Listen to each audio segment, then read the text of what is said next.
I asked ChatGPT a simple question. Could someone bench press 400 pounds and run a sub 3-hour marathon drug-free in the same week? The answer was no. Basically, that's impossible. I don't accept other people, let alone AI, telling me my limitations. So I'm going to try.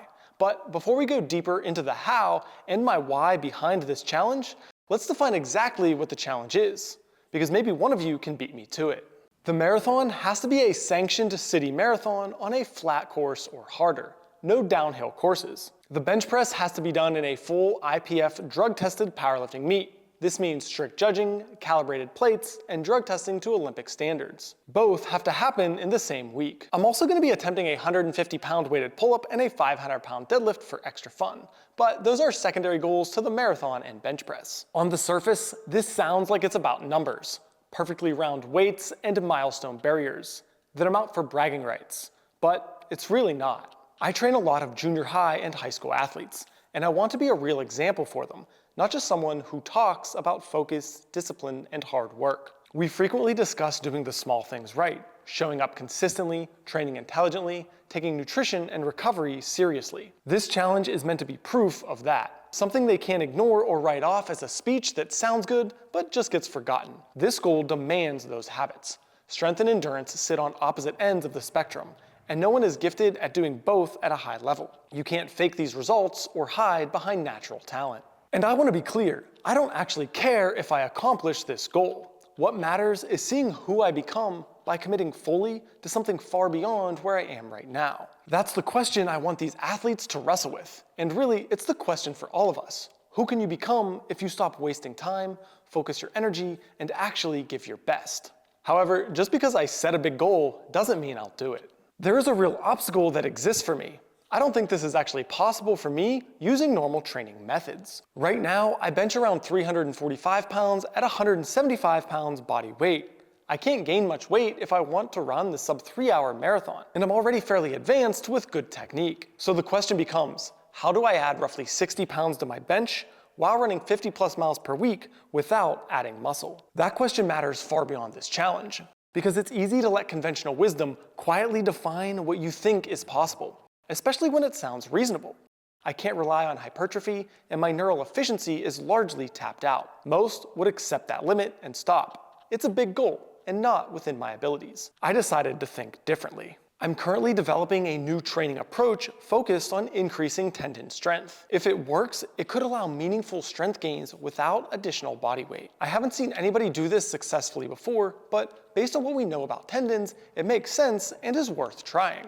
I'm not sharing the details yet because tendon training can be risky, and without clear rules on volume, intensity, and some of the nuance, I wouldn't feel responsible putting this out publicly. Once I've tested it, made adjustments, and understand it well enough, I'll share it so people can approach it safely. But this is what it takes to attempt something that's never been done before. There isn't a proven playbook. At some point, you have to stop asking whether something fits inside an existing role structure and start asking whether you're willing to build better roles. Although this doesn't mean train recklessly and do whatever you want, ignoring the advice of accomplished athletes, coaches, and researchers. The overall structure of my training, nutrition, and recovery follows sound coaching and scientific principles. I'm going to keep this high level for now and break each one of these down in more detail in their own videos. My number one rule is simple: don't get cocky when I feel good. This is a multi-year goal. I'm not trying to win today's workout. I'm trying to stay healthy and consistent for years. That means following the plan, even when I feel great. No random max attempts and no extra miles because the legs feel good. Progress comes from showing up day after day, learning and making small adjustments, not from trying to prove your toughness in any single workout. It also means prioritizing one adaptation at a time. You can't push strength and endurance at a high level simultaneously without eventually stalling or getting hurt. The body needs a lot of work to adapt, but very little to maintain. Right now, I'm focused primarily on running, averaging 45 to 55 miles per week as I prepare for the Jim Thorpe Marathon at the end of April. My bench training is still being trained pretty hard, but everything else is being kept at maintenance levels. After the marathon, I'll pull the mileage down to 20 to 25 miles per week and shift the emphasis towards lifting for several months. That gives my body the energy and resources it needs to make strength adaptations without competing demands. This is how elite training is structured, and it's why most people never reach elite levels.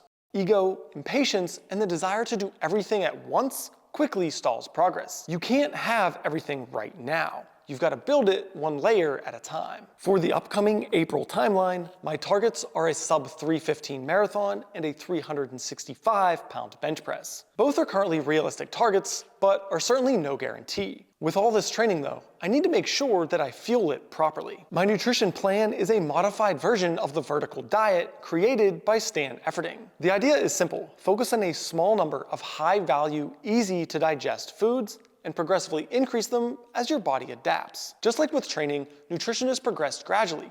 A little more rice here, a little more beef there, increasing calories over time without wrecking digestion. To spread meals out between my 2 training sessions each day without being overly full for any one session, I'm eating 5 times per day.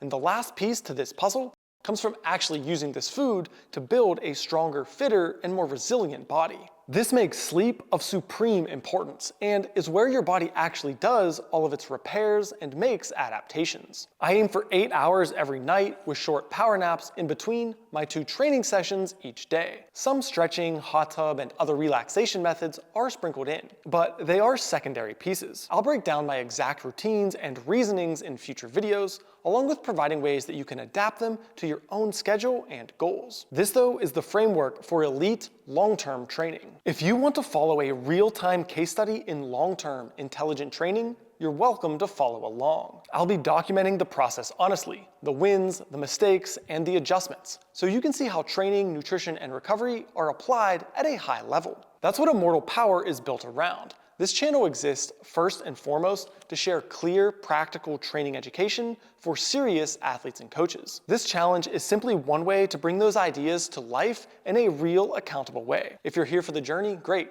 If you're here to become a better athlete or coach, even better. Either way, you're in the right place.